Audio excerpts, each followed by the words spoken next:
자, 1장 14절 수의 체계에 대해서 해봅시다. 사실은 이제 요 앞에 하고 이게 내용이 막 엮여 있어갖고 사실은 설명하다 보면 막 자꾸 앞에 내용 설명할 때 뒤에 내용이 막 자꾸 나와서 조금 힘들었는데 여기서 이제 마음 편히 설명하면 되겠지. 자, 수의 체계라 하면 우리가 이제 수를 어떻게 만들었나 한번 옛날로 돌아가서 한번 생각을 해보자고. 우리가 아주 한 3,000년 전, 4,000년 전 돌아가서 수를 어떻게 만들까 생각하면은 막 돌덩이가 있으면 하나, 둘, 셋 시작을 했겠지.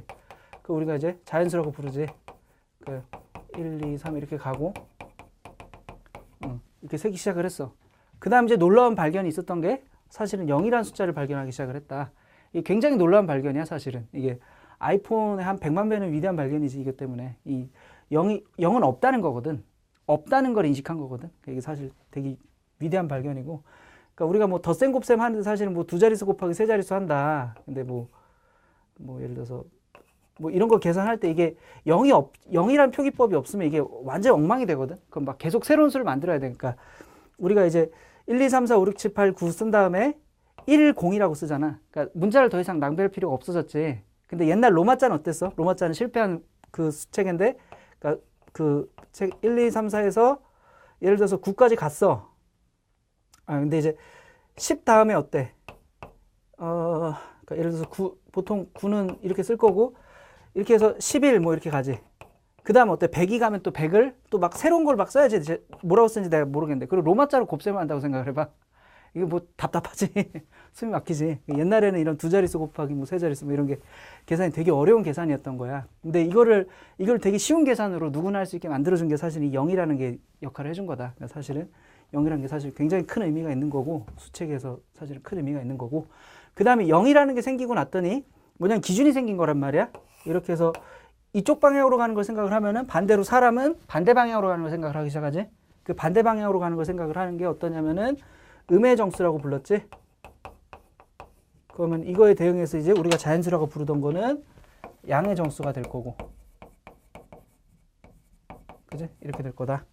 그래서 아이고 마이너스 1, 마이너스 2, 마이너스 3 이렇게 갈 거야. 그지? 그래서 이거를 우리가 합쳐서 정수라고 부른다. 인티저. 자, 이렇게 부르고, 이제 정수로 오면은 수의 체계가 완성이 된 게 아니지. 택도 없지. 사실 뭐냐면 어때? 예를 들어서 우리가 덧셈 뺄셈을 자유롭게 할 수가 있어. 정수 위에서. 덧셈 뺄셈 자유롭게 되는데, 예를 들어서 2 나누기 7 이런 거 되니? 2 위에서? 안 되지. 그러니까 예를 들어서 우리가 초등학교 한 2학년 애한테 2 나누기 7이 얼마니? 나눗셈 처음 막 배운 애한테 이러면은 두 개밖에 없는데 어떻게 7명한테 나눠줘요? 이러겠지. 그래서 이제 자연스럽게 나오는 게 곱셈으로부터 나오는 게 나눗셈일 거고, 나눗셈을 자유롭게 하기 위해서 나오는 게 이제 우리가 유리수라는 게 나오지. 쉽게 말하면 이거를 우리 초등학생들은 분수라고 부르는 거다. 그지? 그래서 자, 일단 유리수에 대해서 마저 조금만 더 얘기를 해보자. 유리수. 자, 유리수라는 게 영어로 어떻게 쓰냐면은 레셔널 넘버라고 써. 레셔널 넘버라고 쓰는데, 자, 여기서 이 레셔널, 그러니까 이게 이제 한자를 봐도 어떻게 번역을 한 거냐면은, 내가 한자를 잘 못하지만 있을류 27이 숫자는 자신이 없다. 쓰더라. 틀릴 수 있어. 자신 없어서. 유리수 뭐 이렇게 쓰는데, 이거 지워버립시다. 자신 없으니까. 자, 이 27이자를 이제 레셔널이니까 27이자를 쓴 거지. 그지? 27이자를 쓴 건데. 자, 근데 이게 이제 사실은 이제 여기서 이 레셔널이라는 거는 여기서 레시오라는 단어가 있거든. 레시오. 레시오가 뭐냐면 이게 레시오라 그러면 이게 B야, B. 그러니까 B로 나타나는 수란 뜻이야. 유리수라는 거는. 그래서 이제 어떤 사람들은 이 유리수라고 번역한 거를 이제 막 경로를 하면서 이거를 유리수라고 하지 말고 유비수라고 번역을 해야 된다. 뭐 이렇게 주장하는 사람들도 있지. 근데 사실 이게 이제 철학적으로 보면은 왜 레셔널이라는 게, 그러니까 비율이 있는 이런 뜻도 되지만 합리적인, 이성적인 이런 뜻이 된 게 이유가 뭐냐면은 사실은 피타고라스는 세상의 모든 게 다 유리수라고 믿었거든. 그러니까 그 무슨 그 요새 과목을 뭐라 도덕 시간이라 그래야 되나? 도덕 시간인가 윤리 시간인가 막 뭐 만물의 근원은 뭘까 이런 거 그리스 철학 간단하게 배우는 거 있잖아. 그때 배우면은 막 뭐 누구는 뭐 탈레스는 만물의 근원은 물이라 그랬고 뭐 해서 배우는데, 피타고라스는 뭐라 했어? 만물의 근원은 수라 그랬지. 그게 이제 뭐 무슨 뭐 말도 안 되는 소리야 이러는데, 그게 아니고 사실은 지금 과학자들은 다 피타고라스의 말에 주석을 붙이는 사람이라고 말할 수도 있어. 거창하게 말하면은. 그러니까 우린 다 모든 걸 다 수로 이해하고 싶은 거거든. 근데 피타고라스가 말한 수라는 건 뭐냐면 레셔널 넘버였던 거거든. 유리수밖에 없었거든. 피타고라스가 말한 수는. 그 피타고라스가 이걸 생각을 한 거는 너무 어려운 얘기하나? 뭐 재밌으니까 얘기합시다. 피타고라스가 처음에 생각을 한 건 뭐냐면은, 그러니까 악기 조율하는 거에서 이 영감을 얻었다 그래. 그래갖고 현악기를 이제 이게 하는데, 나는 악기를 안 배워봐서 잘 모르겠지만, 바이올린 이런 거 잘 안 배워봐서 모르겠지만, 이게 현의 기율이 뭐 1대 2분의 1, 1대 3분의 1 뭐 이렇게 해서 딱 어떤 유리수로 나타나야지 소리가 화음이 나기 시작을 한 거야. 이걸 보고 이제 피타고라스가 너무 꽂힌 거지. 감명을 받아갖고. 이렇게 세상에 많은 질서들은 다 이렇게 수로 나타나는구나. 여기서 이 수는 이 레셔널 넘버를 말한 거지. 그래서 이제 어떤 제자가 이제 뭐 루트, 이거는 분수가 아닌데요. 막 도저히 분수로 나타낼 수가 없는데요. 막 이걸 얘기하니까 입 다물어 이러면서. 그런데 그걸 막 누설했다고 막 그 제자를 막 죽이고 막 그랬지. 그래서 이게 사실은 이런 관점에서 보면은 사실은 레셔널 넘버를 유리수라고 번역한 게 아주 틀린 번역은 아니다. 사실은. 그런 거고. 아무튼 이건 딴 얘기였고, 지금 우리가 기억해야 되는 건 뭐야? 여기서 레시오는 B라는 거고, 유리수라는 거는 두 정수의 B로 나타나는 수지. 두 정수의 B로 나타나는 수다. A분의 B라고 하고, A는 0이 아닌 거고, 그 다음에 여기서 A, B는 당연히 정수일 거고, 정수가 뭔지는 방금 전에 설명을 했으니까. 쉽게 말해서 유리수는 분수다. 우리가 초등학생들한테는 유리수 이러면 말이 어려우니까 분수다라고 하는 거고, 분수를 우리가 소수로 나타내기도 하고, 분수나 소수는 왔다 갔다 된다. 뭐 이런 건 별거 아니고. 자, 그래서 피타고라스는 이게 수의 완성이라고 믿었어, 사실은. 그러니까 수직선은 유리수로 다 채울 수 있다고 믿은 거야. 근데 그게 안 됐지. 막 루트 2, 루트 3, 뭐 파이, 뭐 익스포넨셜, 다 안 되는 게 무수히 많이 있지. 그래서 그걸 빈틈없이 다 채워. 그게 이제 우리가 말하는 실수가 된 거지.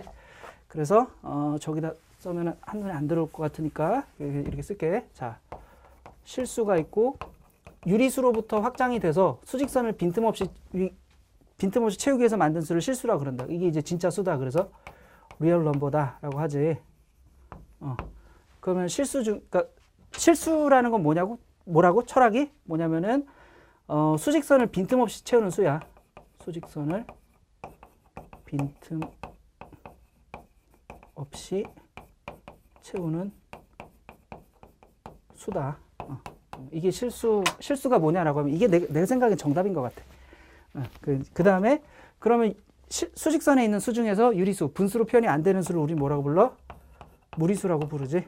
이거는 이레셔널 넘버다. 그러니까 피타고라스 입장에서는 이게 진짜 이레셔널한 거야. 이게 도저히 납득이 안 되는 엉터리 수라는 거야, 피타고라스는.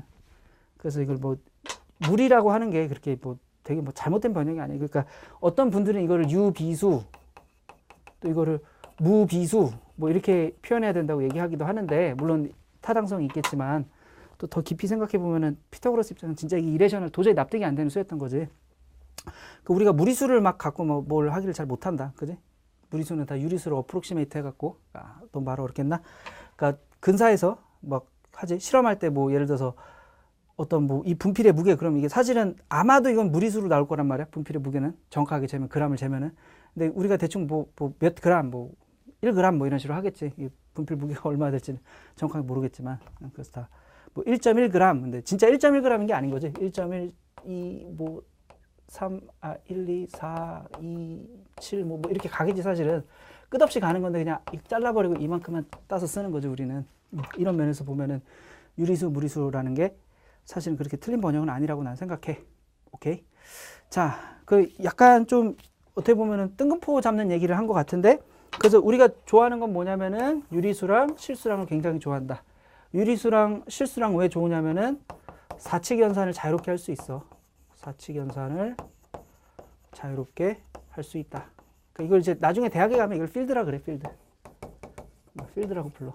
내 맘대로 막 뛰어놀 수 있는 거지. 구멍이 없이. 그지? 근데 이제 딱 하나 조심해야 되는 건 뭐야? 0으로 나누면 안 된다. 그거 하나만 없지. 그렇고. 자, 그러면 이제 문제를 풀어보자. 수에 대해서는 분류를 다 했고, 문제를 풀어볼 텐데, 여기서는 내가 1번부터 8번까지 풀 거야. 1번부터 8번까지 풀 텐데, 이게 다 OX 문제지. OX 문제. 나는 쉽다고 생각하는데 학생들은 꼭 틀리길래 한번 풀어보는 거야. 자, 보자. 1번, 모든 자연수는 정수다. 맞아, 틀려? 모든 자연수는 정수다. 맞지? 내가 어떻게 써? 자연수는 정수지. 반대로 모든 정수는 자연수다. 그럼 어때? 그건 틀리지? 정수 중엔 자연수도 있고 0도 있고 음의 정수도 있지. 오케이. 자, 정수는 자연수다. 딱 있네. 그지? 이건 불씨. 놀고 있네 이러면 되고. 0은 자연수다. 역시 불씨. 불씨라고 또 모르나? 불씨 이게 이런 거고 이게 이제 직역하면 소똥이지. 그러니까 미국 애들이 이제 그러니까 뭐 약간 개수작 약간 그런 말하고 약간 거짓말하고 이제 섞여갖고 그 이렇게 뉘앙스가 있어요. 걔네 막 얘기하다가 상대방이 막 말도 안 되는 소리 하면 bullshit 이래. Don't you smell something? 그러면서 너 무슨 냄새 안 나냐? 이러면서 bullshit 이래. 그러면 개 같은 소리 하죠. 아이고 내가 욕을 어떡하냐. 내가 막 욕을 해버렸네. 그러니까 막 그런 뉘앙스야 사실은 bullshit이라 그러면. 미안해. 내가 욕을 의도치 않게 욕을 했는데. 자, 그 다음에 자 3번까지 했고 모든 정수는 유리수다. 이거는 맞지? 정수는 유리수인 건 맞는데 반대 유리수는 정수다 이러면 틀린 거지. 그 다음에 수직선 위에 모든 수는 유리수다. 이게 피타고라스는 이렇게 믿었어. 이렇게 틀렸지. F. 그 다음에 서로 다른 두 실수 사이에는 무수히 많은 실수가 있다. 그러니까 무슨 소리냐면은 수직선이 있으면은 수직선을 빈틈없이 채운다 그랬거든. 여기 X라는 수가 있고 여기 Y라는 수가 있으면은 이걸 아무리 간격을 좁게 잡아도 이 수에는 누군가 계속 있다는 거예요. 빈틈없이 다 채워지거든. 그 얘기야. 그래서 맞는 말. 서로 다른 두 유리수 사이엔 또 다른 유리수가 있다. 이것도 맞는 말이에요. 근데 정확한 증명은 안 하고 그냥 그럴싸하다 하고 넘어가지. 그러니까 예를 들어서 뭐 2분의 1하고 3분의 1하고 있으면 어때? 이 사이에는 어떤 수가 있어? 적어도 확실하게 하나 있는 수가 2분의 1 더하기 3분의 1의 절반을 낸 건 이건 분명히 유리수고. 왜 유리수야? 이거는 두 정수의 비로 나타나지. 6분의 5 곱하 나누기 2니까 12분의 5라는 두 정수의 비로 나타나니까 유리수가 맞고 얘랑 얘 사이에 있지 평균 낸 거니까. 그래서 이런 식으로 생각을 하면은 사실 조금 이제 다르게 더 정확하게 증명할 수도 있긴 한데 그건 넘어가고 그건 뭐 전혀 쓸모없어 우리한테는. 우리 그냥 그럴싸하네 하고 넘어가면 돼. 자, 그 다음에 서로 다른 두 실수 중에는 반드시 더 작은 수가 있다. 그지? 그러니까 크다 작다가 의미가 뭐야? 누가 더 그러니까 크다는 게 누가 더 오른쪽에 있냐지. 그러니까 작다는 건 누가 더 왼쪽에 있는 거니까 서로 다른 두 수가 있으면 누군가는 왼쪽에 있겠지. 그 말이고. 오케이. 그럼 순식간에 끝났다. 그지? 순식간에 끝났고. 자, 마칩시다. 오늘 한 건 뭐냐면은 그러니까 수의 체계에 대해서 했고 우리가 제일 처음에 한 건 자연수. 그 다음에 0이란 걸 발견을 했고 그래서 이제 확장이 돼서 정수라는 개념이 나왔고 그 다음에는 이게 덧셈 뺄셈 자유롭게 되지만 곱셈 나눗셈은 충분히 안 돼서 유리수라는 개념이 확장이 됐고 피타고라스는 유리수만으로 수가 완성됐다고 믿었지만 사실은 그렇지가 않았어. 그 수직선을 빈틈없이 채우는 수를 생각을 해서 그거를 실수라고 부른다. 오케이, 여기까지 할게. 수고했어.